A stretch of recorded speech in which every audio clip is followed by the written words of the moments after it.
Global Bharat news पर एक बार फिर से लेकर हाजिर हैं प्रतापगढ़ जिले की दिन भर की बड़ी खबरें। खबरों की शुरुआत करें इससे पहले आप सभी से एक निवेदन है कि यदि आपने अभी तक ग्लोबल भारत न्यूज को लाइक और सब्सक्राइब नहीं किया तो आज ही कर लें, जिससे आपको सभी नोटिफिकेशन सबसे पहले मिलती रहे। चलिए देर न करते हुए रुक करते हैं आज की पहली बड़ी खबर। शुरुआत सदर इलाके खबर से करते हैं, जहां नए माल गोदाम रोड स्थित सपा नेता के होटल में हुई युवती की हत्या के मामले में पुलिस ने 3 लोगों के खिलाफ दर्ज किया FIR, शुरू किया मामले की जांच। दरअसल नया माल गोदाम रोड स्थित सपा नेता के होटल में हुई युवती की हत्या के मामले में अब पुलिस ने 3 लोगों के खिलाफ केस दर्ज किया है। के प्रतापगढ़ के एक होटल में युवती का शव मिलने से हड़कंप मच गया।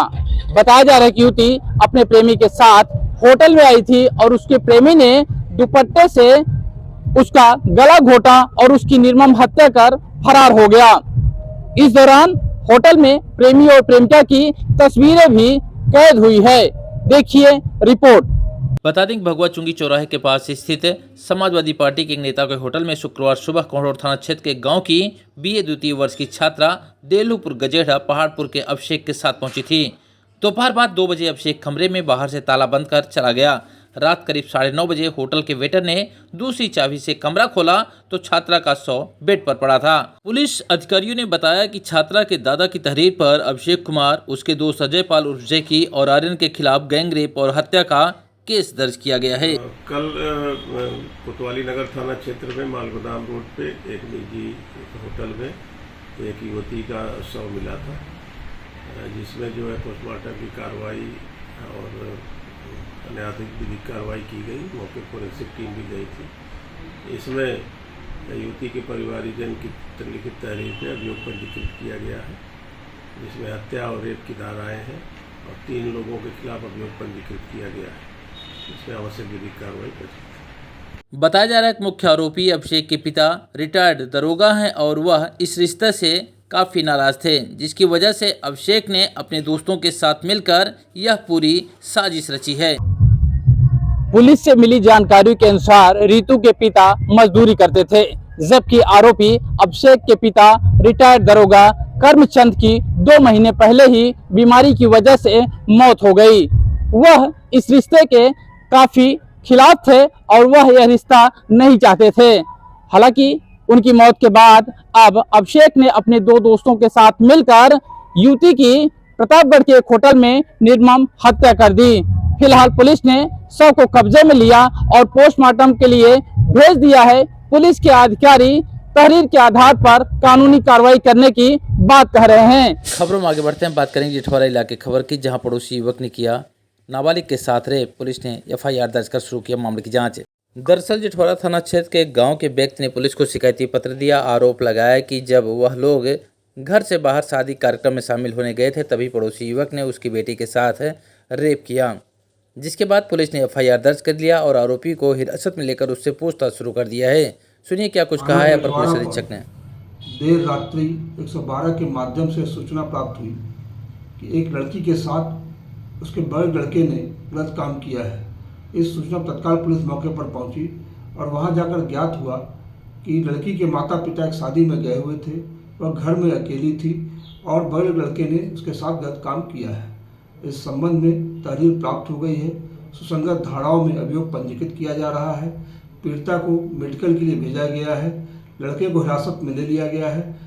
अग्रिम कार्रवाई साक्ष्य के आधार पर की जाएगी। खबरों में आगे बढ़ते हैं, बात करेंगे अंतुल इलाके खबर की, जहां राजापुर रैनिया गांव में शॉर्ट सर्किट की वजह से लगी भीषण आग, 12 घर जले। बताने का तो थाना क्षेत्र के राजापुर रैनिया में शॉर्ट सर्किट की वजह से भीषण आग लग गई। कड़ी मशक्कत के बाद अग्निशमन विभाग की टीम ने आग पर काबू पाया। अग्निशमन अधिकारी ने बताया कि आग से करीब 1 दर्जन से अधिक घर जलकर राख हुए हैं, जिसमें कपड़े, अनाज और अन्य सामग्री शामिल है। 2 बकरियां और 1 मोटरसाइकिल भी इस घटना में जलकर राख हो गई। सुनिए क्या कुछ कहा अग्निशमन अधिकारी ने। थाना क्षेत्र अंतु के अंतर्गत की है। सूचना प्राप्त हुई कि राजापुर रैनिया गांव के अंदर आग लगी हुई है। तत्काल हमारे 3 फायर टेंडर रवाना हुए, एक सदर से, एक लालगंज से, एक सांगीपुर से। घटनास्थल पर पहुंचकर देखा कि लोगों के आवासीय छप्परों में आग लगी हुई है। तुरंत अग्निशमन कार्य प्रारंभ किया गया। हमारे अग्निशमन कर्मियों ने आग को कुछ ही क्षणों में काबू कर लिया तथा अग्निशमन कार्य को पूर्ण करते हुए कोई भी जनहानि नहीं हुई है। इस घटना पर जो है पुलिस और प्रशासन के अधिकारी व कर्मचारी मौजूद रहे। खबरों में आगे बढ़ते हैं, बात करेंगे सदर इलाके के खबर की, जहां शहर के एक होटल में राज्यसभा में विपक्ष के उपनेता प्रमोद तिवारी ने किया प्रेस वार्ता। इंटेलिजेंस चूक को लेकर गृह मंत्री से मांगा इस्तीफा। बता दें कि राज्यसभा में विपक्ष के उपनेता प्रमोद तिवारी ने शहर के एक होटल में शनिवार को प्रेस वार्ता किया। उन्होंने जम्मू कश्मीर के पहलगाम के बैसन में आतंकवादी हमले की तल्ख आलोचना करते हुए भारत की ओर से कठोर निर्णायक कदम उठाए जाने की मांग की है। उन्होंने आतंकवाद को जड़ से खत्म करने के लिए सरकार के हर कदम का देश में खुला समर्थन बताया। सुरक्षा में हुई चूक के लेकर उन्होंने गृह मंत्री को जिम्मेदार ठहराया है और उनसे इस्तीफे की मांग की है। सुनिए क्या कुछ कहा है कांग्रेस के वरिष्ठ नेता प्रमोद तिवारी ने। देखिए, ये अपने आप में एक गंभीर घटना है। पूरा देश दुखी है। भारी मन से मैं कहना चाहता हूं कि जो पहलगाम में और खास तौर से एक कायराना बुज़दिलाना हमारी सार्वभौमिकता, हमारे गणराज्य, हमारे लोकतंत्र को, हमारी देश की धार्मिक एकता को खंडित करने वाला ये हमला जानबूझकर भारत को कमजोर करने के लिए किया गया, हमारे देश को कमजोर करने के लिए।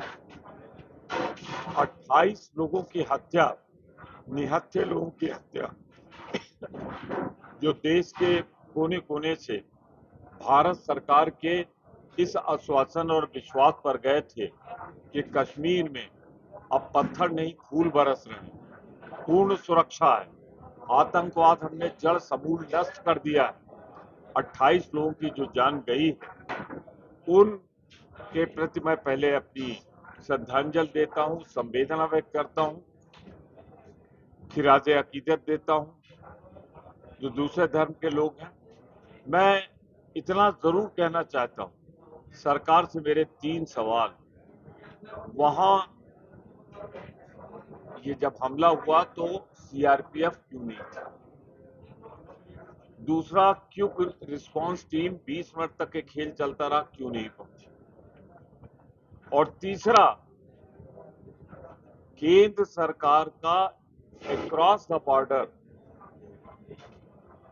सीमा के उस पार से जो ये सुनियोजित हमला है, इसमें इंटेलिजेंस फेलियर किसका था? खुद सरकार ने माना है कि चूक हुई। तो अगर चूक हुई है तो इस चूक की जिम्मेदारी लेते हुए गृह मंत्री को इस्तीफा देना चाहिए, ये मेरी मांग है।